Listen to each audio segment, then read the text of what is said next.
महिलाओं के लिए कई ऐसे शब्द हैं जिनका हम इस्तेमाल तो करते हैं, लेकिन ये नहीं समझ पाते कि उनका मतलब क्या है और उसका यूज करने से किसी को कितना बुरा लग सकता है।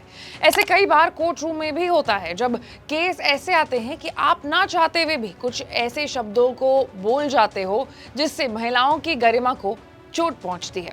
वहीं इस बात का ख्याल रखते हुए सुप्रीम कोर्ट में हैंडबुक जारी करते हुए सीजेआई डीवाई चंद्रचूड़ ने कहा है कि इसमें जजों और वकीलों को ये समझने में आसानी होगी कि कौन से वर्ड कॉन्जर्वेटिव हैं और उनसे कैसे बचा जा सकता है। तो वो शब्द कौन कौन से हैं और उनके रिप्लेसमेंट में कौन से नए शब्द आए हैं, आज बात उसी मुद्दे पर करेंगे।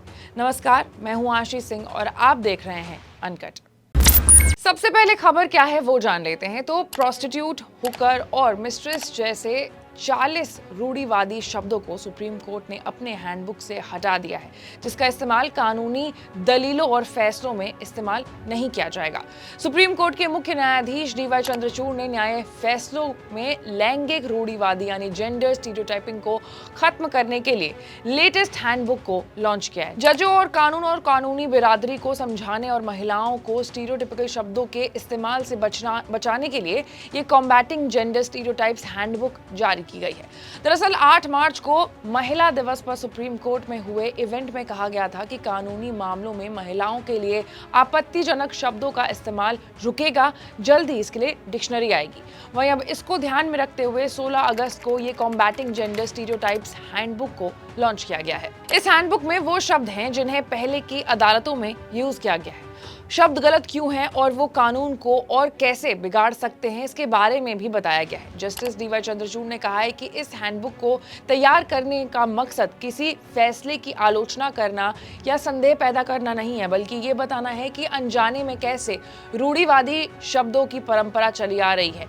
कोर्ट का उद्देश्य ये बताना है कि रूढ़िवादी क्या होता है और इससे क्या नुकसान है, ताकि कोर्ट महिलाओं के खिलाफ आपत्तिजनक भाषा के इस्तेमाल से बच सके। इसे जल्द ही सुप्रीम कोर्ट की वेबसाइट पर भी अपलोड कर दिया जाएगा। अब एक बार उन शब्दों को भी जान लेते हैं जिसे अब बोला नहीं जाएगा और उनके बदले में क्या कहा जाएगा। तो कुल मिलाकर के ऐसे 40 शब्द हैं, हम उन पर ज्यादा चर्चा करेंगे जो कॉमनली कोर्ट रूम में यूज होते हैं। तो अफेयर के बदले में अब शादी के इतर रिश्ता कहा जाएगा। प्रोस्टिट्यूट और हुकर के बदले में सेक्स वर्कर, अनवांटेड मदर को सिर्फ मां कहा जाएगा, चाइल्ड प्रोस्टिट्यूट को तस्करी करके लाया बच्चा, बास्टर्ड को ऐसा बच्चा जिसके माता पिता ने शादी न की हो, ईव टीजिंग को street sexual harassment, provocative clothing dress यानी भड़काऊ कपड़े पहनने को क्लोथिंग या सिर्फ ड्रेस से रेफर किया जाएगा, गुड वाइफ को वाइफ या पत्नी कहा जाएगा, कीप को ऐसी महिला जिसका शादी के इतर किसी पुरुष से शारीरिक संबंध हो।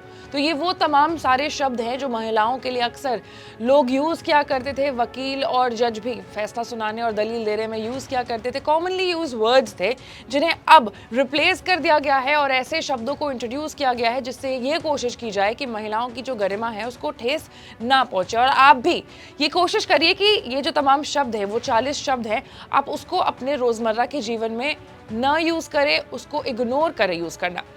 वहीं ऐसे ही तमाम बड़े खबरों से अपडेटेड रहने के लिए आपको अनकट को लाइक, सब्सक्राइब और शेयर करना होगा। मैं थी आपके साथ आशीष से।